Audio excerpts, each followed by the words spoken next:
All right, let's now learn about while loops. So the meaning of while loop at the runtime, how it is executed, is basically identical to a for loop. So I would suggest I do the following little exercise together with you. Okay, remember this for loop.java over here. We talk about the syntax for the for loop. If you can simply rename this to be refactor and say rename. Okay, for loop number 1. Okay, and then say finish. So you can see for loop number 1 over here is one flavor of writing for loop where you got all the 3 parts over here. One part, second part, and also the third part. And we spoke about in the previous video about how you can create it a variance where you simply put this out and also you put this in, right? Let's do that version here. And then we'll see how similar it is to a while loop. Okay, let's do one by one. So what I will do is I'm simply just going to right click and then I'll say copy. And then I'm just going to right click again and say paste. Okay, for loop number 2, that will be good. Okay, and say, all right, good. Let's now open for loop number 2 over here.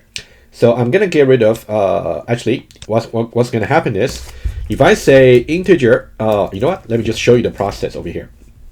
Simply cut this part over here, and then paste it over here. All right, so now, after this, if I just uncomment, so control or command /, so you can see I right now is actually within the scope for this particular I, right? That's something we also spoke about previously. And then I can also cut this one here, and then I can also put it at the end of the loop over here. So at the end of every iteration, we're going to execute this, right? So this will be good. So now you can see we actually got basically between the semicolon, the first one, and the opening parenthesis, nothing. Between the second semicolon and the closing parenthesis, also nothing, right? This will be the variance I'd like you to see. I would say this is not a very typical shape for the for loop, but it's definitely allowed, right? So the reason that I want to create this for loop number 2 here is because the while loop looks basically identical to it, but I just want to show you exactly how to adapt this one to a while loop so you can learn both at the same time. All right, so that's about for loop number 2. You shouldn't have any trouble. The behavior will just be the same, right? If you run it, it's also going to print out 0, 1, 2, 3, 4, 5 over here. And notice that the last line, okay, so these will be the output from the 5 iterations, 0, 1, 2, 3, 4. And the 5 over here, the last line over here, you can see over here, is actually from this line outside the scope for the for loop, right? Just be careful, right? All right, so let's now close this over here. Let's now create our while loop. What I will do is I'm simply, let me just clear the console as well. Okay. I will simply right click on for loop number 2, copy, and right click and then say paste. What do I want to call it? I want to call it while loop. While loop. Only one version, right? We don't have that many syntactic variants for the for loop. And then say OK. And then open that while loop over here. All right, so that's our while loop over here. So what should I change it over here? The only thing I need to change, right? Let me just put some empty line over here, just so you can see that. Okay. The only thing is I need to change from for to while. Okay, first of all, and then the last thing will be there is simply one single part for the while loop, rather than having 3 parts separated by 2 semicolons in the case of for loop. So what we got to do is delete the semicolon. All right, there we go. You can think about the for loop number 2. That variant for the for loop is basically identical to the flavor or the style of the while loop. That's how you define a while loop. Okay. Let me now talk about exactly how to understand the while loop, and then we'll try to apply this to our great calculator app. So this is the syntax I just showed to you on the Eclipse over here. Let's now understand it. It's actually very similar to how you interpret the different parts for loop. So this will be the first part over here. This will be the first part. And this part over here is about declare and also initialized loop counter. Typically, you will just make this line the last line right before the while loop. That's what you would typically do. Declare and initialize loop counter I. Loop counter. right? It does not have to be called I. I just typical name. It can be J, it can be K, and etc. Okay, so that'll be the first part, right? It'll just highlighted in green. What about the second part? The second part is basically this part over here. Let me use pink over here. So this will be the second part over here. So this is a state condition, has the same meaning as what's in the for loop. So this is a state condition. And remember the definition for a state condition. As long as it evaluates to true,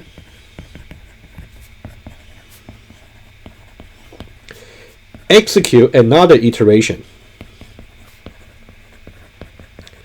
Another iteration. And for every iteration, you're going to execute the body implementation of the loop. What's the body of implementation in this case? So let me use what about blue over here? So this part over here, basically whatever that comes within opening curly brackets and also closing curly brackets, that's the body of the loop. Okay. So this part will be the body of the loop. The while loop, more precisely. All right.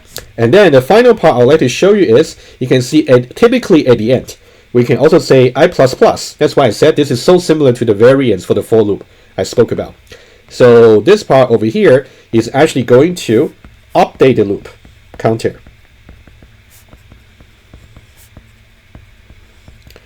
And this is to really ensure termination. Because if you didn't really increment I, then in that case, initially to be 0, then you will never get to the value that's going to be larger than or equal to 5, in which case it's going to make the state condition false. So you only exit from the loop when the state condition evaluates to false. If you never increment I, you will never get it to false, right? You can also refer to your lecture materials to see more running through about the loops. Okay, I'll leave you to the lecture for that one. Update loop counter and ensure termination. All right, and then finally, you want to see this. You can see this is where we declare the loop counter I. So that means this will be the scope for that particular loop counter I. This part over here, right? It's really important to see that. So the green one over here is the scope of loop counter I. Meaning that if you try to use it outside the for loop, it will be outside the while loop, it will be okay. Right? You can see I'm using this. That's within the green box, but it's kind of outside the scope for the while loop, which is a blue box. Right? It's actually okay. Right? All right. So that's about the breakdown for the structure for the while loop. Let me talk very briefly about how it will be executed at the runtime. Okay. I'm not going to waste your time, so I simply just copy and paste the tracing table which I did for the for loop previously. It's going to be exactly the same. All right. Let me just mention a few important points over here. You can also read through the tracing table. I kind of make it a little bit cleaner from the previous page so that you can just summarize very quickly. Okay. Let me just do that. Initialize the loop counter I to be 0, and then we see 0 less than 5. When we actually check the state condition for the very first time, this will be 0. That will be true. That means we should go to the very first iteration. And then at the end of the first iteration, we go to execute I++, right, over here. So that means I will go from 0 to 1. And then once you go to 1 over here, you're going to check again to see whether I less than 5 is still true. In that case, 1 less than 5 will still be true. So that means you go on to the second iteration and so on, right? So far, so good. So now you want to know when to actually exit from the while loop. So then it might be nice to actually offer one insight to you, which applies to both the for loop and while loop. It's really important for you to see this, right? When evaluating to false, which is kind of implicit from the previous video when I introduced the for loop, but I didn't say that explicitly. When evaluating to false, exit from the loop. All right. So now it's really important for. So you might be asked certain question like this: how many iterations in total are you going to execute this particular loop? You can see apparently we're gonna have 1, 2, 3, 4, and also 5 iterations. The reason is, as soon as we go to the iteration number 5 over here, when it starts, the value for I is simply 4. You can verify that by tracing it. And then at the end of the 5th iteration, we are still going to execute I++ over here, which is going to increment the value from 4 to 5 over here. And then we're going to check again to see if there should be another iteration number 6. But now when we check it, 5 less than 5 is going to be false, meaning that we don't really get to the body of the loop anymore, right? You can think about loop is really like about executing the same block of code again and again. But you gotta really bound it by the number of times you're gonna do it. So the way to do it is by using the state condition over here. All right, it's a very quick walkthrough about how the while loop is going to be executed. It will be exactly the same as a for loop. That's why I explained for loop in so much thoroughly for the for loop. But for now, by using the same tracing table, I will encourage you to think about how while loop is really being traced. Exactly the same procedure, right? It's just that you do the initialization over here and you do the update over here. Otherwise, the state condition is just the same as a for loop. And then eventually, one more thing to say. When you actually try to print out this line, you can see so far, it might be nice to also mention about this as well. You can think about all these over here. All these are actually printed from the 5th iteration within the loops. And then at the end, we're also going to, let me use another color here. At the end, we're also going to execute this particular line outside the while loop, right? And this one over here is going to take the current value for I, which will be 5. So this should be another line. I is 5. But this is executed outside of while loop.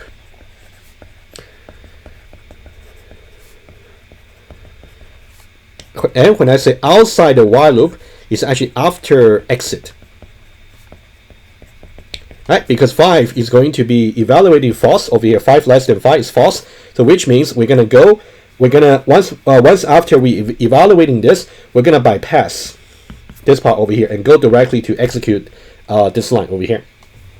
Okay, so that's about the while loop. So now let's see how we can apply this to our grade calculator app. Let's switch back to Eclipse over here. Let me show you version number 1. Okay, I can show you 2 versions over here. Something you haven't seen before, but let's do something we know already. Remember we got, let me close this first. Okay, remember we got this version over here. So we got grade calculator app 1C.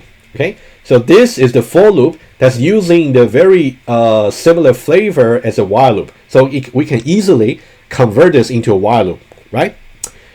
Right, let's now do the following. Okay, right click and say copy.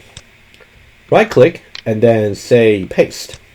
What I want to do now is I want to say app number 2. So when I say version 2, I really meant all the version 2, 2A and 2B I plan to do. So they will be implemented using a while loop, right? I'm going to say 2A, all right? And say OK. Okay, let me close 1C over here. And let's now double click on 2A over here. And let's now maximize this tab over here. Let's now scroll down. Basically, what already showed you the conversion from for loop, the variance of for loop into while loop. So now you should know how to convert it, right? So now you can see this part will be initialization for the loop counter to be 1. And then this part here, just type, while. And then we don't need the semicolon here anymore. There's only one state condition over here rather than 3 parts, like the case for loop. That's it. That's the while loop version. All right. So the reason, and also I don't need to explain any further about the logic. That's already covered when I talk about the for loop. So the main reason I really want to show you how you can just copy and paste the for loop version into the while loop and adapt it very quickly. The reason is for loop and while loop, they're really specifying the same thing to be executed repetitively at a runtime. It's just about a syntax you have to pay attention to. That's my main point. There will be one interesting extension to this grade calculation app. So currently, we're assuming that there's only 5 labs or 5 assignments to the grade calculation. Is it possible to make the iteration so general that the user can keep entering different labs until they say, I want to quit? Okay, so that's some extension we can do. However, considering the time left for this week, I do want to respect your 2 hours limits per week. So I would say I'm going to leave this extension about what I just described to next week. For those of you who might be interested, you can feel free to really extend your while loop just by creating another console application and try that. But I'm going to talk about this extension next week to say keep letting user enter their assignments 1, 2, 3, 4, 5, 6, 7, 8, 9, 10 indefinitely until the user say I want to quit. How can we do that? Right? Think about it, and then I'll cover this next week. But for the next topic, for the remaining time for this week, I would like to go on to talk about another example using while loop and for loop, especially in the context of utility methods.